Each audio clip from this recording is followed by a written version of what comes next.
성경 말씀 이제 함께 읽겠습니다. 출애굽기 19장 5절 6절 말씀, 출애굽기 19장 5절 6절 말씀 우리가 한 목소리로 다 같이 읽겠습니다. 세계가 다 내게 속하였나니 너희가 내 말을 잘 듣고 내 언약을 지키면 너희는 모든 민족 중에서 내 소유가 되겠고 너희가 내게 대하여 제사장 나라가 되며 거룩한 백성이 되리라. 너는 이 말을 이스라엘 자손에게 전할지니라. 아멘. 오늘 하나님의 백성이라는 제목으로 함께 하나님의 말씀 상고해 보겠습니다. 인도 사람들은 오랜 역사와 문명에 대한 상당한 자부심을 가지고 있는 민족입니다. 한 가지 예로 우리가 사용하는 숫자, 아라비아 숫자로 알려진 그 숫자는 사실 2500년 전에 아라비아 사람들이 아니라 인도 사람들이 발명한 것입니다. 이렇게 숫자를 표기하는 방법을 아랍 상인들이 전수를 받아서 사용하기 시작했고 유럽과 전 세계에 나중에 보급이 된 것이죠. 그래서 이 아라비아 숫자는 사실은 인도 숫자입니다. 그래서 그 말을 항상 해요. 우리 외국인들에게는 인도 사람들이 주로 하는 말 중에 하나가 그겁니다. 자, 자기들의 이 자랑스러운 문화 때문에 인도 사람들은 웬만한 나라들 또 웬만한 민족들은 그들도 보지도 않습니다. 다만 한때 자기들을 다스렸던 영국에 대해서는 존경을 표하고 그 앞에 머리를 숙입니다. 그리고 세계에서 제일 강대국인 미국과 미국 문화에 대해서는 높이 평가하고 동경심을 가지기도 합니다. 그래서 미국은 비록 250년밖에 되지 않은 어린 아이 나라인데 그래도 강한 나라다, 그렇게 말들을 하고는 해요. 그냥 강한 나라다고 이야기 안 하고 또 어린 아이들이다, 어린 아이 나라다, 또 그렇게 또 이야기를 합니다. 자, 그 외에 다른 나라들은 대수롭지 않게 여겨요. 지금은 한국 회사들이 인도에 많이 자리를 잡고 있고 또 세계적으로 알려진 한국 제품들이 보급되어서 한국에 대한 인상이 많이 향상된 것이 사실입니다. 하지만 우리가 인도에 살 때만 해도 한국에 대해서 모르는 사람들이 많이 있었어요.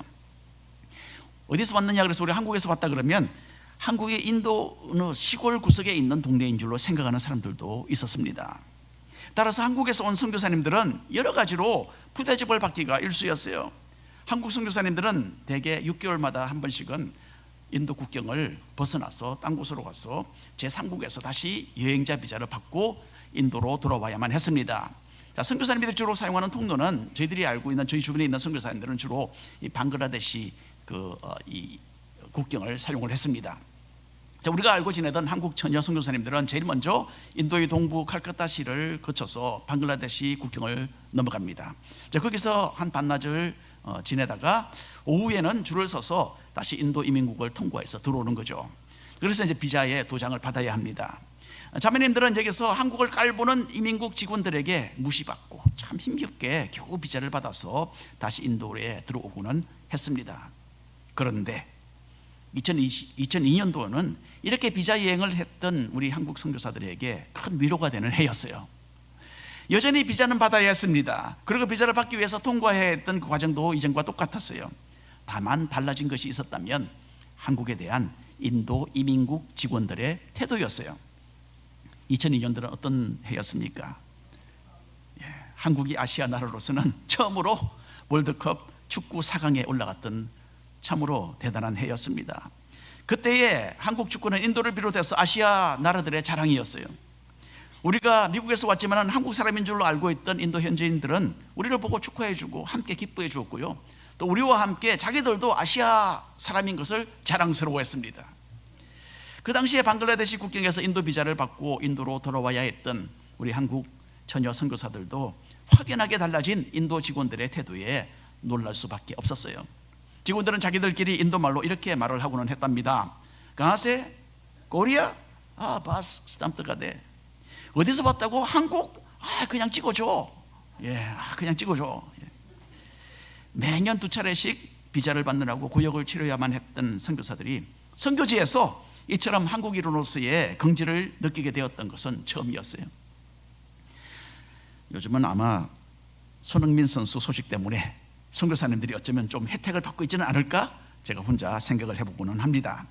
자, 애굽 나라에서 극적으로 해방받은 이스라엘 민족에게도 새로운 기쁨의 날이 다가왔습니다. 광야 여행길을 시작한 지 3달이 지나서 이스라엘 백성들은 하나님께서 모세에게 처음 나타나셨던 시내산에 도착하게 됩니다. 자, 시내산에서 이스라엘 백성들은 살아계신 하나님을 정식으로 만나고 또 하나님의 소유된 백성이라는 새로운 신분을 부여받게 됩니다. 그래서 우리가 이전에 호렙산이라고 읽은 그 곳이 또한 다름 아닌 시내산으로 그렇게 널리 알려지고 있습니다. 자, 한 400년 동안 애굽에서 죽도록 노예 생활을 했던 이스라엘 민족이 하늘과 땅을 만드신 하나님의 특별한 백성이 되는 이 순간은 이스라엘의 역사에 두 번 다시 없었던 참으로 중요한 일이었어요. 그리고 인류 역사 전체를 놓고 볼 때에 예수께서 이 세상에 오신 일을 제외하고는 이 사건이 인간을 구원하시려는 하나님의 계획을 하나님의 계획 가운데 가장 중대한 한순간이었다라고 우리는 말할 수 있습니다. 자, 하나님께서는 불순종과 죄로 얼룩진 우리 인간을 품으시고 자신의 것으로 삼으셨던 것입니다. 1번 함께 읽어볼까요? 독수리의 날개. 하나님은 피난처가 되시고 또 산성이 되시고 우리의 선하신 목자가 되신다라는 말씀은 많이 들어서 여러분 기억하고 계실 겁니다. 그런데 하나님께서 독수리 같으시다라는 이런 말씀은 아마도 생소하게 들리실 것으로 여겨집니다. 그런데 출애굽기 19장에 와서 우리는 하나님께서 자기 스스로를 독수리에 비유하시는 것을 보게 됩니다. 출애굽기 19장 3절 4절 말씀 함께 읽겠습니다. 모세가 하나님 앞에 올라가니 여호와께서 산에서 그를 불러 말씀하시되 너는 이같이 야곱의 집에 말하고 이스라엘 자손들에게 말하라. 내가 애굽 사람에게 어떻게 행하였음과 내가 어떻게 독수리 날개로 너희를 업어 내게로 인도하였음을 너희가 보았느니라. 독수리에 대해서 우리는 여러 각도로 생각해 볼 수 있습니다. 독수리를 새들의 왕이라고 하죠, 그렇죠? 독수리를 당해낼 수 있는 새가 없는 것입니다. 또 독수리의 그 웅장한 모습을 우리는 쉽게 연상해 볼 수 있습니다. 힘차게 창공을 나는 독수리의 모습은 이전 사람들에게는 용기의 상징이 되기도 했습니다. 그런데 여기서 독수리가 뜻하는 의미는 좀 많이 다릅니다. 하나님은 이스라엘 백성들을 자신의 독수리 날개로 업어서 지금까지 인도에 왔노라고 말씀하고 계십니다. 이때로부터 약간 40년 후에 모세는 하나님께서 어떻게 이스라엘 백성들을 인도하시며 광야 생활 동안 보호하셨는지를 회상하면서 신명기서에 이렇게 기록을 했습니다. 신명기 32장으로 넘겨서 11절 12절 함께 읽겠습니다. 마치 독수리가 자기의 보금자리를 어지럽게 하며 자기의 새끼 위에 너풀거리며 그의 날개를 펴서 새끼를 받으며 그의 날개 위에 그것을 엎는 것 같이 여호와께서 홀로 그를 인도하셨다라고 합니다. 자, 이것은 독수리가 새끼를 훈련시키는 모습입니다. 어미 독수리는 둥지 위를 날며 의도적으로 새끼를 의지럽게 만들고 그 높은 곳에서 떨어지게 합니다. 자, 새끼는 떨어지면서 둥지에서 떨어지면서 자기의 날개를 사용해 봅니다. 하지만 아직 날개에 힘이 없죠. 그래서 땅으로 추락하게 되는데 어미 독수리는 마지막 순간에 날아와서 날개로 새끼를 받아서 업어서 다시 올라갑니다. 어미 독수리는 계속 이런 연습을 통해서 새끼 독수리가 하늘을 날 수 있도록 도와주는 것입니다. 자, 하나님께서는 지금까지 이스라엘 백성이 광야의 여러 가지 어려움을 통과하도록 하시고 그 가운데 구출하시고 보호하시고 또 생활할 수 있도록 모든 것을 베풀어 주셨습니다. 처음에는 하나님께서 다 해주신 거죠, 그렇죠? 하지만 곧 이스라엘은 하나님을 의지해서 아말렉과의 전쟁에 나가서 스스로 승리를 거두기까지 이르렀습니다. 하나님께서 그들의 편에 서셔서 도와주신다는 것을 알고 전쟁에 나갔을 때에 이스라엘 백성들은 이런 믿음의 크나큰 결과를 이루기 시작했던 것입니다. 하나님은 이전에 이스라엘 백성에게 하신 것처럼 우리를 이제는 자신의 독수리 날개로서 인도해 나가십니다. 때로 우리는 고난과 좌절과 실망을 경험합니다. 하지만 이런 경험들은 우리가 하나님을 더 깊이 알고 의지하는 계기들이 되는 것입니다. 하나님은 지혜롭게 우리의 발걸음을 인도하시고 가장 적절한 때에 자신의 날개를 펼치셔서 우리를 받아서 땅에 떨어지지 않도록 하십니다. 하나님은 앞으로도 자신의 완벽하신 계획 가운데 우리를 계속해서 보살피시고 독수리의 날개로 훈련하고 또 인도하실 것입니다. 그리고 우리를 향한 자신의 선하신 목적을 분명히 다 이루실 것이에요. 우리의 믿음의 성장에서 힘차게 창공을 나는 강한 독수리들이 되도록 하나님께서 우리 곁에서 꾸준히 일하시며 우리의 손을 끝까지 붙잡아 주실 것을 믿으시기를 바랍니다. 2번 함께 읽겠습니다. 왕의 소유. 옛날 중동 지역에는 큰 왕과 또 그 왕을 섬기는 지방의 작은 왕들 사이에 계약을 맺는 그런 관례가 있었습니다. 큰 왕은 작은 왕과 그 백성들을 외부의 적들에게서 보호할 것이고 그들은 큰 왕의 그 명령을 따르고 섬기겠다라는 그런 조약이었던 것입니다. 이제 하나님은 이스라엘 백성에게 이런 비슷한 조약 체계를 제안하고 계십니다. 하나님은 이스라엘을 자신의 가장 귀중한 소유로 삼으시고 이 세상에서 가장 뛰어난 나라로서의 영광을 얻게 하도록 하겠다라고 선언하십니다. 다만 이 혜택을 누리기 위해서는 하나님의 법과 하나님의 명령을 지켜야 한다라는 조건을 제시하고 계십니다. 읽어보겠습니다. 출애굽기 19장 5절 6절 말씀입니다. 세계가 다 내게 속하였나니 너희가 내 말을 잘 듣고 내 언약을 지키면 너희는 모든 민족 중에서 내 소유가 되겠고 너희가 내게 대하여 제사장 나라가 되며 거룩한 백성이 되리라. 너는 이 말을 이스라엘 자손에게 전할지니라. 아멘. 자, 하나님은 이때까지 이스라엘 백성에게 참으로 엄청난 기적들을 수차례나 보여주셨습니다. 홍해를 가르셨죠. 바위에서 물을 내셨죠. 하늘에서 만나를 내려 그들을 먹이셨습니다. 그래서 조상 아브라함과 이삭과 야곱이 섬기던 그 전능하신 하나님이 바로 자신인 것을 확실하게 보여주신 것입니다. 자, 이제는 이런 좋으신 하나님에 대하여 이스라엘 백성들이 어떤 결정을 내려야 하는 순간이 온 것입니다. 하나님을 믿고 따를 것인지 아니면 하나님을 거부하고 자기들의 길로 갈 것인지 여기에 대한 결정이었어요. 마치 작은 나라가 큰 왕이 베푸는 혜택을 계속 받아 누리기 위해서 언약을 맺었듯이 이제 이스라엘 민족도 하나님과 그런 공식적인 언약을 맺어야 하는 그런 시간이 온 것입니다. 자, 하나님께서 베풀어 주시겠다는 이 혜택은 이스라엘 백성의 입장에서 볼 때는 꿈과 같은 엄청난 특권이었습니다.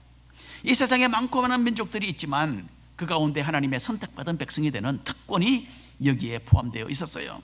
특별히 하나님께서는 이스라엘 백성들을 자신의 소유로 삼겠다라고 말씀하셨습니다. 그 의미는 마치 귀중한 보물을 대하듯이 하나님께서 이스라엘 백성을 자신의 가장 특별한 관심의 대상으로 삼으시겠다라는 의미였습니다. 여러분, 우리 교회가 있는 이 만호와 동네는 참 좋은 동네입니다. 너무나 아름답고 평화로운 좋은 동네지만 여기도 도둑이 있어요. 경찰 10명이 도둑 하나를 막지 못한다는 한국 속담이 있지 않습니까? 도둑은요, 마음만 먹으면 어느 집이나 들어가서 물건을 훔쳐갈 수 있습니다. 특별히 하와이 집은 너무너무 허술하게 만들어졌어요. 그래서 도둑이 집을 열고 들어가는 것은 아마 한 30초도 안 걸릴 것 같습니다. 한 번은 저희 집에 열쇠를 집안에 놔두고 나왔어요. 그때 우리 막내가 그때 중학교 3학년 딸아이입니다. 이번 주에 결혼합니다. 걔가 아빠 잠깐 기다려 그러더니 금방 들어갔다가 나와요. 30초도 안 걸렸어요. 그렇게 이 집이 허술하게 만들어졌어요. 자, 우리가 이전에 만호와 살 때에 우리 옆집과 우리 건너편 집에 불과 며칠 사이로 도둑이 들었습니다. 한 번은 이 집이 도둑이 들고 한 번은 딴 집이 도둑이 들었어요. 그 다음에는 우리 차례가 되나? 이런 생각이 드는 거죠. 그래서 우리 집에 평소에 저는 그렇게 생각을 했어요. 우리 집에 만약에 도둑이 들면 가져갈 것이 없어서 도둑이 실망할 것이다. 저는 그렇게 생각을 했는데 그런데 주변의 이웃들의 집에 도둑이 들고 나니까 제가 우리 집을 둘러보게 되는 거죠. 그리고는 도둑이 가져갈 만한 것이 그래도 몇 개가 있구나라는 것을 알았습니다.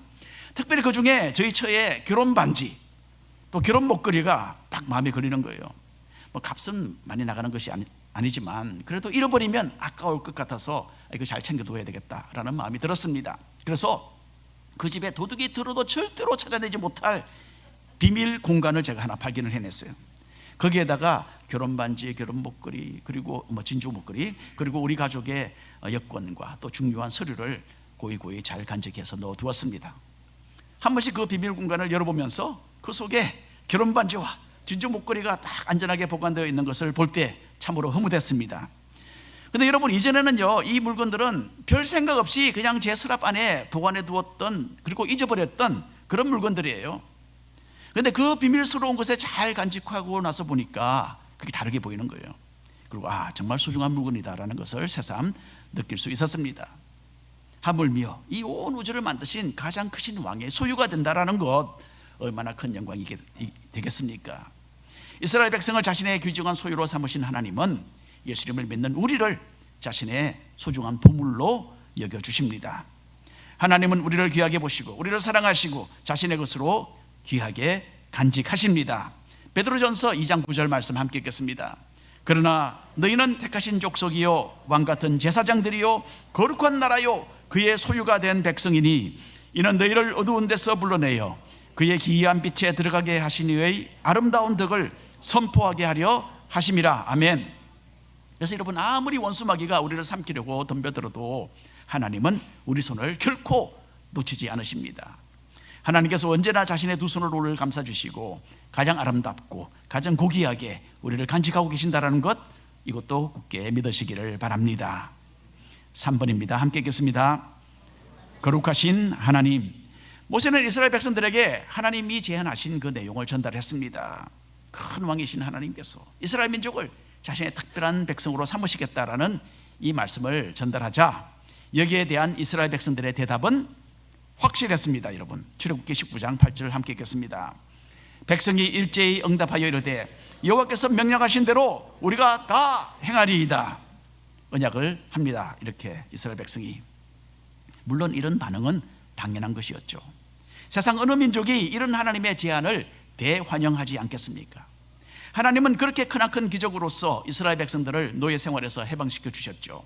위험에서 보호해 주셨습니다. 하나님은 이미 메마른 광야에서 이스라엘 사람들이 보는 앞에서 반석을 쳐서 그 속에서 물을 내쉬고 마시도록 해주셨습니다. 하늘에서 계속해서 만나를 내려주고 계셨어요. 그러니 이스라엘 민족은 하나님 백성 되기를 거절할 이유가 없었던 것입니다. 그래서 이스라엘 백성들은 만장일치로 하나님을 섬기고 하나님의 백성이 되겠다라는 이 결단을 내리게 됩니다. 이제 하나님은 이스라엘 백성들과 공식적으로 언약을 맺기 위해서 자신이 직접 이스라엘 백성들 앞에 나타나시겠다, 그렇게 모세에게 말씀하십니다. 출애굽기 19장 10절 11절 읽겠습니다. 여호와께서 모세에게 이르시되 너는 백성에게로 가서 오늘과 내일 그들을 성결하게 하며 그들에게 옷을 빨게 하고 준비하게 하여 셋째 날을 기다리게 하라. 이는 셋째 날에 나 여호와가 온 백성의 목전에서 시내산에 강림할 것임이니라. 그렇게 말씀하십니다. 이 시간부터 이스라엘 백성들이 왕으로 모시고 섬길 하나님은 거룩하신 분이셨습니다. 이 하나님은 조금의 어두움도 없으시고 사람이 감히 다가가지 못할 빛 가운데 거하시는 하나님이셨어요. 이 하나님을 만나기 위해서는 이스라엘 백성들이 먼저 해야 할 일이 있었습니다. 하나님을 만날 준비로서 백성들은 옷을 빨아 깨끗하게 갈아입고 성결한 모습으로 3일을 기다려야 했습니다. 외형적으로 옷을 빠는 것은 그 자체에 어떤 거룩해지는 결과가 있다, 그런 의미는 아닙니다. 다른 무엇보다도 진지한 마음의 태도를 바깥으로 표현한다라는 의식이었던 것입니다. 예수님께서 이 땅에 오셨을 때에 세례 요한은 사람들에게 회개의 메시지를 선포했죠. 각자의 잘못과 죄를 고백하고 오실 예수님을 맞이할 마음의 준비를 갖추라, 그렇게 요한이 외쳤습니다. 여러분, 온 우주에서 가장 거룩하시고 가장 위엄이 있으신 임금님을 만나기 위해서는 그에 맞는 준비를 마땅히 갖추어야 하는 것이었어요. 드디어 셋째 날이 되었습니다. 하나님은 웅장하고 영광스러운 모습으로 이스라엘 백성들 앞에 나타나셨습니다. 하나님께서 이스라엘 백성들과 언약을 맺기 위해서 시내산에 내려오신 것이었어요. 읽어봅니다. 18절 이하. 시내산에 연기가 자욱하니 여호와께서 불 가운데서 거기 강림하심이라. 그 연기가 옹기가마 연기같이 떠오르고 온 산이 크게 진동하며 나팔 소리가 점점 커질 때에 모세가 말한즉 하나님이 음성으로 대답하시더라. 이스라엘 백성들이 만난 이 하나님은 참으로 상상을 완전히 초월하는 그런 분이셨어요. 지금까지 이 사람들은 애굽의 크고 작은 우상들과 이방신들의 형상들을 앞에 놓고 그렇게 절을 하고 섬겼습니다. 그런데 이제 자기들 앞에 영광스럽게 나타나신 하나님은 살아계신 거예요. 실제로 이 온 세상을 만드신 살아계신 하나님이셨어요. 이전에 모세는 시내산 어느 한 지점에 있는 수풀에서 불 가운데 임하시는 하나님을 만났죠. 그런데 이제는 그 시내산 전체가 불과 연기로 가득하게 되었습니다. 하나님은 그 광야 들판을 가득 채우는 웅장한 나팔 소리와 함께 임하셨고 시내산은 송두리째 진동하고 마구마구 흔들리고 있었던 것입니다. 이 엄청나신 하나님은 모세와 대화를 나누셨어요. 모세가 말을 하면 하나님은 들으시고 웅장한 자신의 목소리로 대답을 하셨습니다. 하나님께서는 사람의 언어로 말씀하셔서 이스라엘 백성들이 그 내용을 듣도록 하셨습니다. 예수님께서 이 땅에 오시기 전까지 구약 성경에서 하나님의 임재가 가장 강력하게 이 땅 위에 표현되었던 때가 바로 이 순간이었습니다. 이 하나님께서 얼마나 두렵고 위엄이 있으시고 또 얼마나 거룩하신 분이신지에 대해서는 다음 성경 구절이 잘 설명해 줍니다. 21절 22절의 말씀입니다. 여호와께서 모세에게 이르시되 내려가서 백성을 경고하라. 백성이 밀고 들어와 나 여호와에게로 왔어 보려고 하다가 많이 죽을까 하노라. 또 여호와에게 가까이 하는 제사장들에게 그 몸을 성결히 하게 하라. 나 여호와가 그들을 칠까 하노라. 하나님은 백성들이 산 기슭에까지만 다가오도록 허락하셨어요. 더 가까이 산 위로 올라가는 사람은 죽음을 면치 못했습니다. 하나님을 섬기는 제사장들조차도 하나님께서 내려오신 그 신의 산을 함부로 오르는 것이 금지되었어요. 하나님은 너무나 순결하시고 너무나 거룩하시기 때문에 하나님 자신의 그 특별한 은혜가 없이 그 앞에 다가가서 살아남을 사람이 아무도 없었던 것입니다. 세상적인 이치로도 마찬가지였어요. 아무나 국가의 최고 권력자에게 함부로 다가가지 못했습니다. 그렇게 했다가는 왕을 호위하는 군사들에게 죽임을 당하고 말았을 것입니다. 왕과 일반인들 사이에는 이처럼 크나큰 신분의 차이가 있는 것입니다. 그렇다면 이 온 세상을 만드신 하나님과 피조물된 인간 사이에는 그야말로 하늘과 땅과 같은 그런 신분의 차이가 존재하는 것입니다. 시내산에서 이런 정말 광대하신 하나님을 만났던 이스라엘 백성들은 여호와 하나님에 대하여 새롭게 느끼는 바가 많았을 것입니다. 자기들을 위하시고 독수리의 날개로 인도하며 이끌어 주셨던 좋으신 하나님은 무엇보다도 가장 먼저 경외심을 가지고 섬겨야 할 왕이시다라는 점을 깨닫게 되었던 것입니다. 이스라엘 백성들은 자기들을 귀중한 소유로 삼으시는 하나님께서 얼마나 엄청나게 크고 위대하신 분이신지를 직접 눈으로 목격하고 피부로 느낄 수 있었던 것입니다. 이전에 제가 알고 지내던 어느 목사님은요, 하나님에 대해서 경망스러운 말을 간혹 내뱉고는 하셨습니다. 이렇게 이야기하는 거예요. 자기 뜻을 하나님이 왜 그렇게 막고 버티고 계시는지 이해가 안 간다. 그 영감. 그렇게 이야기를 하셨어요. 너무너무 교만하고 저는 충격을 받았습니다. 저로서는 뭐 꼭 이것 때문이다라고 단정할 수는 없지만 여러 해 후에 그 목사님은 아주 험난한 차 사고로 돌아가셨어요. 자, 크고 놀라우신 하나님을 바로 아는 사람은 하나님을 함부로 대하지 못합니다. 우리가 섬기는 하나님은 상상할 수도 없이 크고 두려우신 분이심을 우리가 알아야 합니다. 거룩하신 하나님의 백성으로서 우리 또한 하나님 앞에 나올 때마다 우리 자신들의 모습을 돌아보지 않을 수 없습니다. 우리는 이 세상에서 죄를 먹고 마시는 그런 참 죄악된 존재들입니다. 그러므로 우리는 예수님이 십자가 위에서 피 흘려 이루신 그 일을 믿음으로 받아들이고 죄의 용서를 구하고 깨끗한 마음으로 하나님 앞에 나오는 것입니다. 특별히 오늘 잠시 후에 있을 성찬식에도 이런 동일한 마음으로 여러분들 임하시기를 바랍니다. 오늘 결론의 말씀 함께 나누고자 합니다. 현대를 사는 우리들은 너무 작은 하나님을 섬기는데 익숙한 것 같아요. 우리는 하나님을 그냥 우리를 좀 잘 이해해 주시고 우리를 좀 따뜻거려 주시고 우리 곁에 계셔서 힘이 되어 주시는 분으로 쉽게 생각하고 맙니다. 이게 뭐 잘못되었다는 말은 아니죠. 실제로 하나님은 우리 곁에 동행하시며 우리의 모든 필요를 공급하시는 참 좋으신 분이세요. 하지만 또한 하나님은 까마득하게 광대하시고 그 의미가 무한하셔서 그 앞에서는 하늘과 땅이라도 진동하고 벌벌 뜨는 그런 두려운 분이십니다. 하나님은 우리 인간이 도무지 측량할 수 없는 그런 크시고 활활 타는 불처럼 순결하고 또한 거룩한 분이세요. 우리는 이렇게 상상을 완전히 초월하시는 영광의 하나님을 언제나 경외심을 가지고서 공경하며 섬겨야 하는 것입니다. 우리는 하나님의 친밀하심과 더불어 또한 하나님의 초월성을 함께 균형 있게 이해해야 합니다. 하나님은 오늘 우리가 읽은 출애굽기 19장 말씀에서 자신이 바로 이런 친밀과 초월의 속성을 가진 하나님이라는 것을 이스라엘 백성에게 나타내어 보여주신 것입니다. 하나님은 우리를 독수리의 날개로 업으시고 더 힘찬 신앙의 사람으로 만들어 가시는 분이십니다. 또한 이 하나님은 우리를 자신의 소유요 또한 자신의 기뻐하시는 백성으로 삼으신 임금님이십니다. 하나님은 깊은 사랑과 은혜로서 언제나 우리를 받아주시고 또한 우리를 소중한 보배로 여기십니다. 하지만 또한 동시에 거룩하신 하나님은 우리에게 정결한 삶과 하나님께 대한 경외심을 요구하십니다. 십자가 연회로 우리를 씻어주시고 구하시고 자신의 소유로 삼아주신 하나님을 온 마음으로 사랑하고 거룩한 두려움으로 그분을 경외하고 기쁨으로 하나님과 동행하는 왕의 백성들을 되시기를 축원합니다. 아멘. 이 시간에 성찬식 우리가 거행하겠습니다.